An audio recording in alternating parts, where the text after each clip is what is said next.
शेवटी आज तू आलास आणि पहिल्याच खेपेत मन भिजवून गेलास.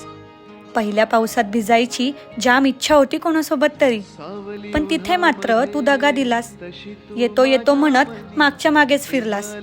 अरे मेलास की काय असं कोणी म्हटलं की नभालाच येते तुझी दया. मग नभस दाटून आणतात हरवलेले मेघ आणि काया कुट्टा आभाळातही दिसतात मग आशेचे किरण. बघता बघता तू किरणांसकटच गायब होतोस.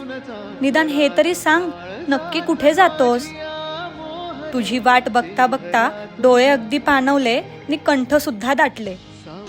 फक्त एकदा सांगून तरी जा, शोधू कशी तुला? नक्की आहे कोणते ढग ज्यात थेंब तुझे साठले? भरून आलेले डोळे माझं काही ऐकत नाही आणि कसे रोखू हे अश्रू, काही केल्या कळत नाही. अरे बाबा, खूप झाला लपंडाव, आता तरी समोर ये. नाही देणार तुला धप्पा, हवं तर माझ्याकडून पाहिजे तेवढ्या शपथा घे. कुणास ठाऊक कशी, पण तुला माझी दया आली. चिंचेखाली गाठलंस, माझी इच्छा पूर्ण झाली. मनाला लागलेली कोरड एका झटक्यात नाहीशी केलीस. बघता बघता तुझ्यासोबत नदीमध्ये वाहून नेलीस. नाही म्हणता म्हणता शेवटी तू आज आलास आणि पहिल्याच खेपेत मन भिजवून गेलास.